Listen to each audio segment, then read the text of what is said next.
Hayley, welcome. Thanks for having me. How are you? Good. A major one that I think led me into my now relationship was we both bonded over having dated like full-blown sociopaths. And I know a lot of people say that as like, oh, they're crazy, but legit, sometimes they are. What made you realize that? What gave you the confidence to identify them as a sociopath? Well, when cops get involved, I think it's another level. I have a whole like thing I've put out in the past about it, but it's a long story, but ultimately you end up finding out that this person isn't at all who they say they are. And my experience is unique because like second family? No, I was sort of like preyed upon because of I think what I do for a living and kind of viewed as like a wallet of sorts. And so having a lot of things happen behind the scenes that you don't know about just because it was just used. I guess I kind of just did the opposite. And by forcing myself to do that, I kept myself open to the possibility that while I'm working through my trust issues, I can't anticipate that everyone's going to come after me in that sort of way. What was something you felt like you needed to work on when you said like there's things I could have, I hate the word blame, but like maybe like hold yourself more accountable. What was something that you learned that you wanted to do differently in your next relationships?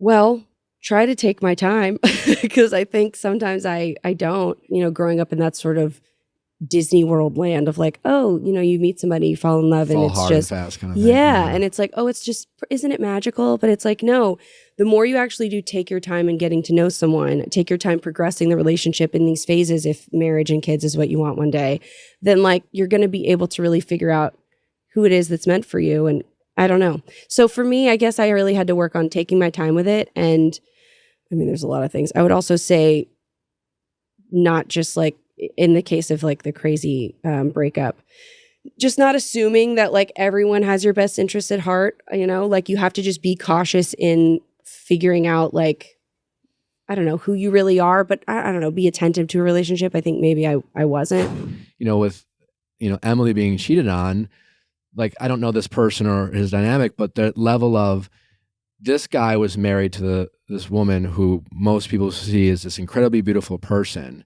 And he stopped like seeing her that way somehow. He stopped appreciating this person he had because he just decided he had her. Mm-hmm. And he took, I'm just, assuming, like assumed that, well, I'm married. And that desire of uncertainty that he was feeling, he chose to find it elsewhere. Did you guys hear about the Drake controversy where he took a photo of a woman at a restaurant? She has no idea she's being photographed.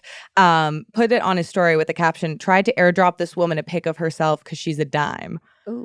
And a lot of people are saying, don't post a photo of a stranger on the internet. I also I wanted to talk about the means of like airdropping someone a photo of themselves that you took on a plane the other day. What? I'm sitting there and had Wi-Fi on the plane and I'm just playing, and then it was like, Braden wants to send you a photo of your airdrop, and I'm like looking around like which one of you is Braden? And I'm like, maybe it was an accident, so I stopped it, but then they just kept doing it, so they like could tell that I was rejecting it, and I was like, I'm not opening this because I don't know what I'm about to get. Like that's weird. So it's weird to me. It's weird.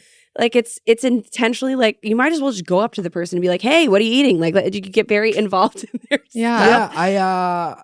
I don't think Drake should have done that. I feel like that as a Drake feeling like he's Drake. But like, what if this woman's in a relationship? In that scenario, what I go to is like, Drake just assumed that there's this beautiful woman over here that I can insert myself, because she must be available. If she's in a public place by herself, she's making herself presentable to me that I can just go up and just assume that she's going to want to take my number or possibly take my number. It's like, it takes away the fact that like women, we can't exist in a public space without it being like, oh, you're here to be hit on. Like, I feel like that is something that's so subtly underneath and every man's subconscious, and women's, I guess, as well, the other way, where I feel like you can't just assume that this person who's existing at the bar is like capable or able or willing or wants to at all to be able to be like hit on by you. And so the fact that Drake, in his position of like not understanding, I just post it to his story. I guess, what does he have, like 34 million something followers? Like an insane amount of followers too. It's like, it's just so intrusive, and it lacks awareness of what that person, I feel like. I, 117 million followers. a lot. So I'm like 34 million. Yeah. It's, like, it's crazy. I didn't have many lines, but one go-to line of when I was back in the single life, and I had some success with it, is like I would do the opposite. Like I'd also like generally feel like I was hitting on women that were used to getting hit on. Mm-hmm. And so I would kind of very timidly kind of walk up and acknowledge that I don't want to bother them. They must be busy. And then say like, on the off chance that you don't have a boyfriend. And I would say something like that. Like, I would love to get to know you or take you out or blah, blah. Right. And that would usually work really well. I feel like it's just an assumed that if you're a female by yourself, that like that you're it's available. like, or that they're interested, like as a woman, as a person, I want to be able to just go out and go get a coffee at my local coffee shop and like go home and not have like feel like you have to go, oh God, I have to now navigate this social interaction I wasn't looking for. I mean, I understand obviously there's, you find someone attractive and that's the first step of like, oh, we talk and we start dating. So I understand the gist of it, but it made me really think about the fact that like not only is he just blasting this random person on his social media that like did not ask for that kind of attention, but just in general to like make that assumption, I feel like is, I don't know.